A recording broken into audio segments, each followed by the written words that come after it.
Tu m'as fait peur. Mais c'est Ciano? Alors, comment ça va? Ça faisait un bail? Ouais, salut.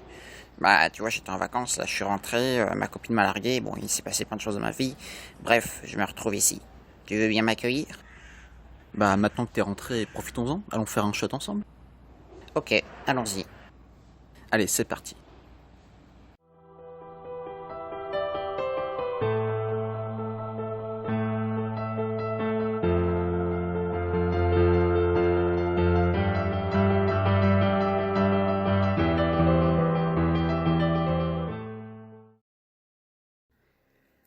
Imaginez, vous vous baladez dans une forêt de l'Éocène en Chine. Vous vous croyez sûrement en sécurité, car les dinosaures se sont éteints quelques millions d'années avant. Mais n'en soyez pas si sûr. Le climat est chaud, la végétation luxuriante. Dans la forêt résonne le chant des oiseaux, le cri de petits mammifères. Soudain, plus un bruit. Le silence.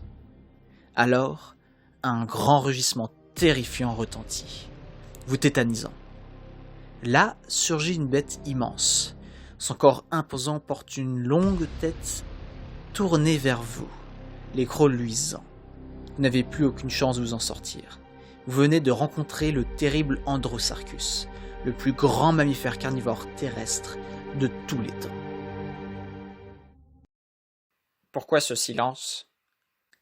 Eh bien, en fait, ce que je viens de vous décrire tient plus du fantasme que de la réalité scientifique.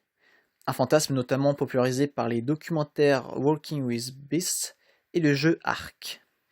Ah, ok, tu te prends pour astronogeek maintenant, à raconter une histoire et à débunker juste après. C'est vrai, je m'inspire de cet excellent youtubeur. Mais bref, revenons sur ce terrible apex prédateur que serait Androsarchus. Déjà, faisons les présentations.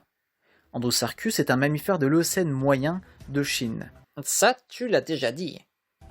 Certes, mais j'en ai fait une description très partielle.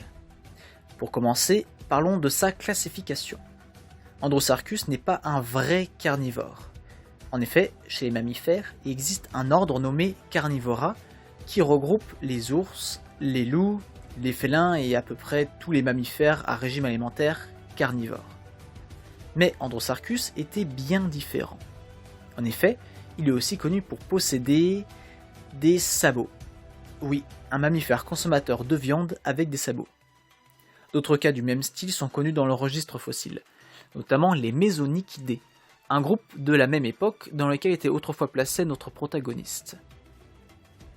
Mais des recherches récentes ont prouvé qu'en réalité, Androsarchus appartenait à un groupe bien plus terrifiant, le groupe des cochons, ou suines. Mais pas n'importe quel cochon, hein. Il serait proche des entélodontes, des sangliers fossiles bien vénères qui consommaient volontiers de la viande. Eh bien, non. Contrairement à ce qu'on pensait, les entélodontes ne sont pas des vrais cochons, mais ils sont plus proches des hippopotames et des cétacés. Ils ressemblent donc aux cochons, mais ils n'en sont pas vraiment. Ah, merci pour cette précision, Seno. Question taille, notre animal est respectable avec ses 1m90 au garrot pour 3m80 de long.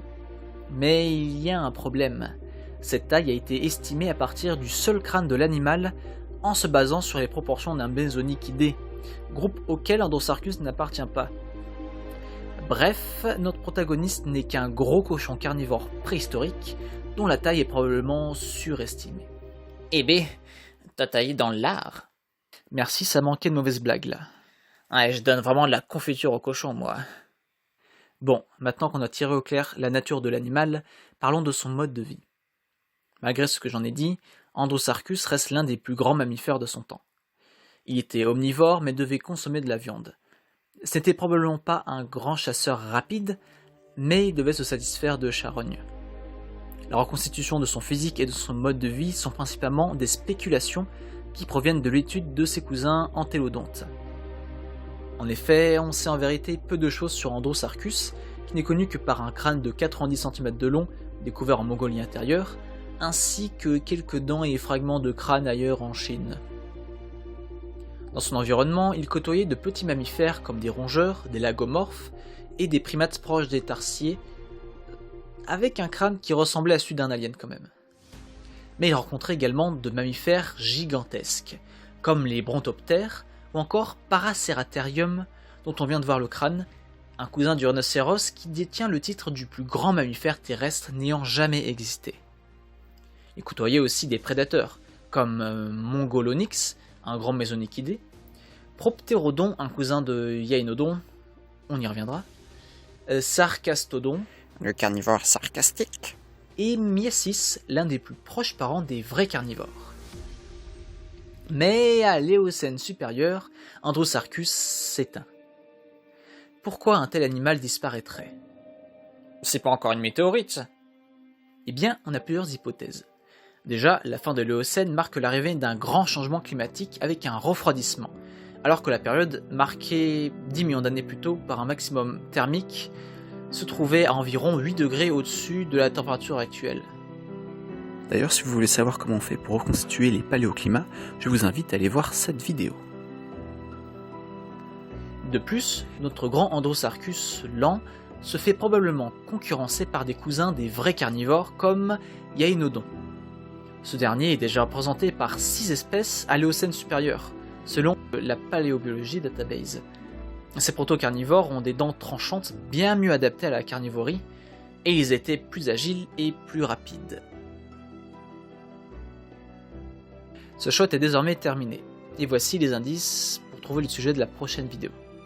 N'hésitez pas à me dire en commentaire si vous voulez une vidéo spéciale consacrée aux premiers mammifères carnivores, pour notamment mieux comprendre l'apparition des vrais carnivores au sens strict. N'hésitez pas à vous abonner, aller voir les réseaux, et je n'ai plus qu'à vous dire à bientôt sur Esprit Biologie. À la prochaine!